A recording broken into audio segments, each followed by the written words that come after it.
Welcome to the Great Shrimp Shoal. Today we're going to get into the maintenance and cleaning of the 30-gallon tank containing the mountains, and we'll get to the bottom of how I keep the little shrimplets safe while big things are changing.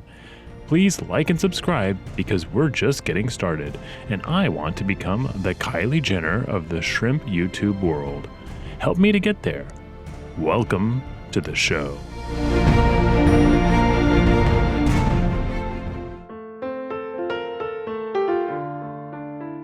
Life between the mountains is great for the shrimp that live there. They eat what they want daily and peruse the substrate at night looking for leftover morsels. Overall, they make sure to clean the tank and keep the biofilm that the filter doesn't get under control. The snowball shrimp have grown, and now I have many individuals who've been born into this tank so that they have only known this as their home. The canister filter that I am using is doing a good job at keeping the water clear while still providing enough turbulence and circulation to keep the bamboo shrimp happy too. Even with all this filtration and just the shrimp as its residence, the tank gets dirty and needs to be cleaned out regularly. Part of the maintenance is the trimming of the plants and vacuuming the substrate. Poop also builds up in the cracks at the top of the rocks. I usually wait until after the shrimp have eaten all the food that's available so that I'm not literally stealing off their table. I also reduce the risk of stressing out the shrimp this way and disturbing them, as I start to sweep the tube over the substrate to get the bulk of the poop. The bamboo shrimp are unfazed by the cleaning tube, and sometimes I have to push them along a little bit to get access to a particular piece of junk. Here I'm getting ready to drain out the water for a water change, and that'll also get me ready to squeeze out the filter sponges and rinse other mucky components of the filter assembly. You can see the cypress pine cones that I forged as decorations and food for the shrimp here.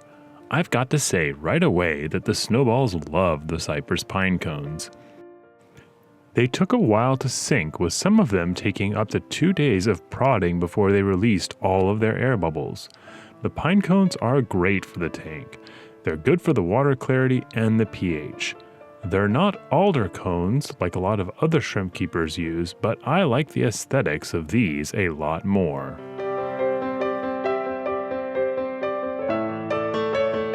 When I start the cleaning, I have to be careful because the baby shrimp typically like to sit at the very top of the rocks and can be sucked into the hose during the vacuuming there. When I had used a slightly larger hose in the forest, I managed to accidentally remove 7 baby shrimp from the tank and had to carefully put them back with a spoon. I'll never forget that. Ever since, I've been much more careful and have used a smaller hose to make sure that the cleaning process happens a little bit slower. And I even use my finger to control the rate of outflow, and a simple clear PVC tube offers good visibility so I can be sure that I'm not sucking up anything valuable. This portion of the cleaning is a tiny bit tricky because in order to clean the plants and decorations thoroughly, I have to get multiple passes with the hose and use a strong enough outflow of the water.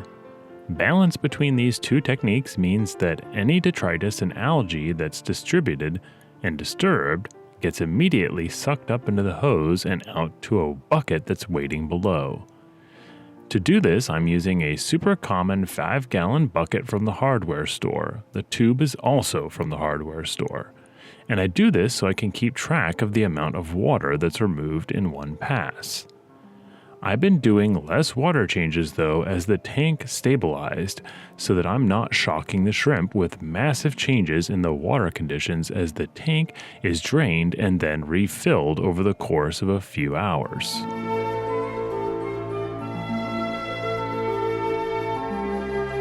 This is also happening during the winter, so the tank water temperature drops considerably as colder water is added from the RO water filter.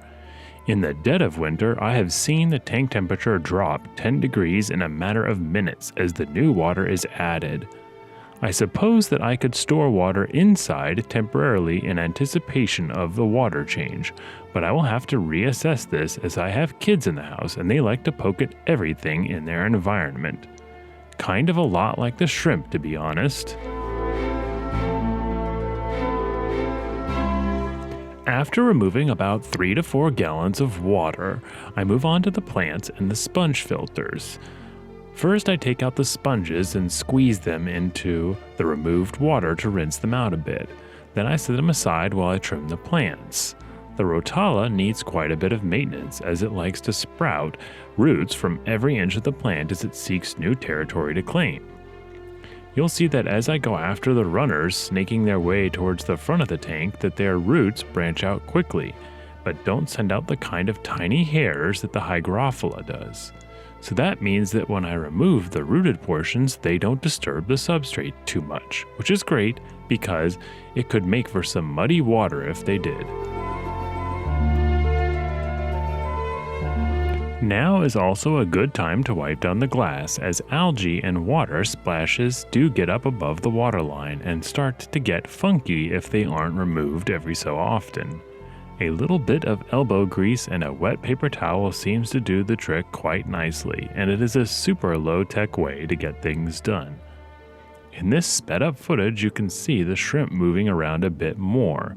They do tend to be a bit more mobile when the filter is turned off, and I think that that's because they aren't fighting the current. They also could be picking up some food morsels that have been disturbed by the cleaning process. Wipe, wipe, wipe. I forget how long this part takes. I'm sure that this is nothing compared to cleaning and controlling the salt creep that happens on a saltwater tank, though. It's about this time that I empty the water out and move on to the filter, but not necessarily in that order. Sometimes the filter needs a good rinsing, so I'll make sure to do it with clean water, but most of the time I just have to rinse out the media and squeeze the sponges into the same water that I removed earlier. Either way, the total water that I've been removing is about 30% every few weeks, and that is after the evaporation and the top-offs that happen the rest of the time. So that means that I'm typically removing another semi-full bucket after this to make sure and try and nab most of the free-floating plants that have been cut as well. The shrimp love the sponge filter, especially when it has just been freshly cleaned. It's still the same sponge though, and it was rinsed in the same water that was removed from the tank, so I imagine they're snacking on all that newly freed muck that's been squeezed and separated from the rest of the sponge. After all, the shrimp are scavengers, so they're pretty happy picking through the detritus to find the bits of plants and algae that are decaying already. So the sponge is quite a snack.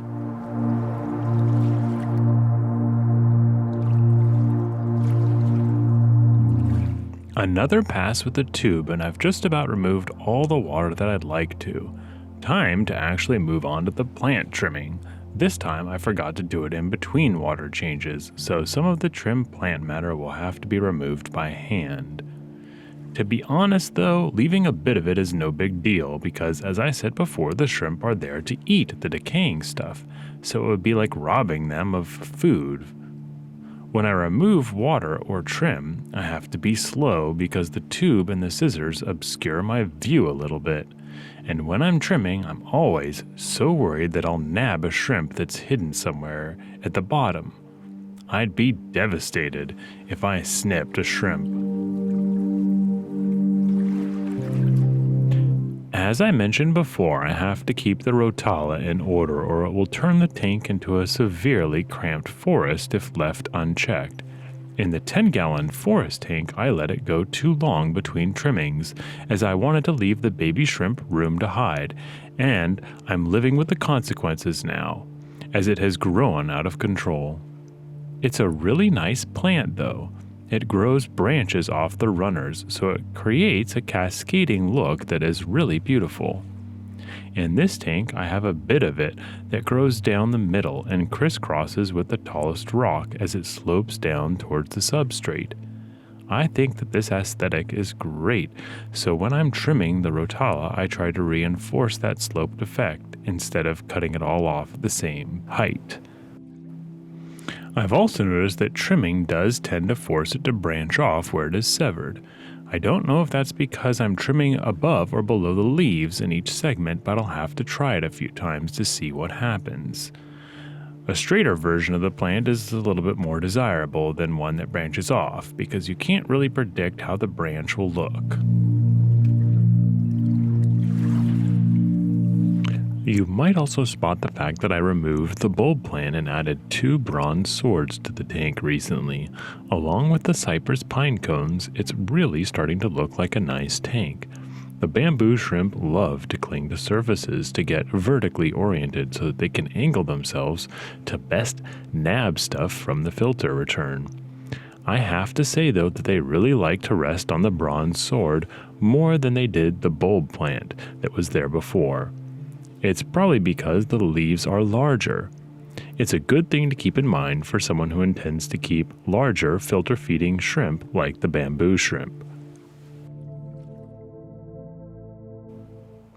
Once everything is done, it's time to fill the tank back up using the RO filter and some cold winter water from outside. At least the water pressure from the filter isn't too high, so the time that it takes to fill is much longer, and that should give it more time to warm up a bit in the ambient temperature. I haven't done many of these time lapses, and my periods of filming up until now have been in short bursts. The length of this time lapse is almost 2 hours, and it doesn't even capture the full filling process of the tank, as I stopped for the night to give the tank some time to warm back up. That long lapse of footage, though, shows the snails moving around a ton, and obviously the shrimp look a lot more active as they spring from one surface to another. That's not the end of the cleaning process though. The RO water that's added drags down the mineral content which these shrimp and snails depend on to harden their shells. Without the proper mineral content, they become weak and eventually die trapped in their exoskeletons. So I remineralize the water back up to their shrimpy satisfaction and make sure that the filters are turned back on before shutting down the tank for the evening. These shrimp return to their nightly routine immediately after I lay off of the tank. They're really best served when I'm not around and they're left to do their own things. The mountains have been cleaned and the water has been changed out. Everyone is happy and now is usually a good time to feed them. Thank you everybody for showing up and watching how I maintain my 30-gallon tank.